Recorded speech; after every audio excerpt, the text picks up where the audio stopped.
दिनै बिपिएफ हान्जायाव जयनिं जाबाय। बेनि गुबै जाहोना जाहैबाय इउपिपिएल जि सरकार बिनि जि नीति बिथांमोननि नीतिखौ जोङो मोजां मोनाखै। बिथांमोना जे आदर्श गैया, बिथांमोना जे एनडिपि आरो एबसुनि जे 35 इयार्स संग्राम खालामनानै बिटिआर सुक्ति खालामबोदोंमोन।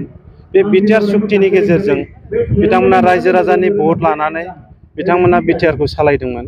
दा बिथांमोना सामलायनायनि गेजेरजों जाय नेताफोर जोंनि 14 चिरांदुवाराव जायनाखि फेरेंगा सार बिथांमोना इग' दुगाजों बिथांमोना इउपिपिएल सरकारखौ सामलायदों। बिनि थाखायनो जोङो मोजां मोनाखै। जोङो फरायसा आफादाव थानानै 13 इयार्सखौ जोङो प्रमद बर'जों आन्दालन खालामफादोंमोन।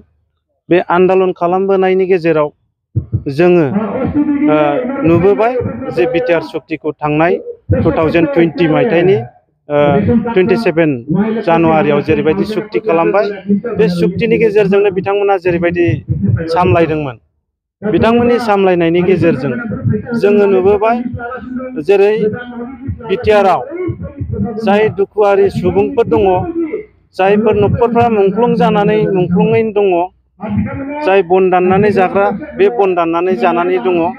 बिथां प्रमद बर'आ बुंदोंमोन बिटिआरआव थानाय गासैबो आइ आफा गरिब गुन्द्रा सुबुंफ्रा नैबे बिटिआरनि गेजेरजों गासैबो मोनफा मोनफा फारि फारि सल्भ जालांगोन, सुफुंजोबगोन होननानै खोथा होदोंमोन। नाथाय बेफोरो गासिबो फैलार। बिनि थाखाय जों दुखु मोनदों। बिनिफ्राय जोङो बिपिएफ सरकाराव जयनिं जाबाय आरो बेबायदिनो जों नुबाय गासैबो नेताफ्रा इउपिपिएलनि नेताफ्रा माने गोरोबलायनाय गैया। जे डिस्ट्रिक्ट लेभेल होन, ब्लक लेभेल होन, प्राइमारि लेभेल होन, बिथांमोना मा होनोबा बिथांमोना स्किमनि गेजेरावसो गावजों गाव सेलाय बिलाय एकदम हिंसा हिंसि भाब दङ आरो। बिनि थाखायनो जों बे इउपिपिएलखौ जगदान होनाय जायासै। जोङो थोंजोङैनो इउपिपिएलआव हाबालासिनो बिपिएफआव जयनिं जानाय जाबाय। नोंथांनि नुनायाव इउपिपिएलआ गोरोबलायनाय गैया नामा गावजों गाव?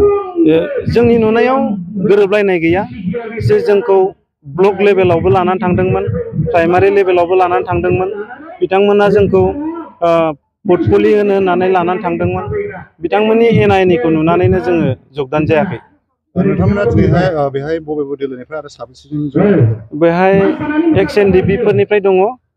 जोङो एक्स एबसु हिसाबै जोङो 7 दङ आरो गासैबो जे एबसुनि आन्दालनाव ओंखारग्रा रायजो राजा आइ आफाफोर बिथांमोना दिनै 57 जन जोंजों लोगोसे जयनिं जाफैबाय।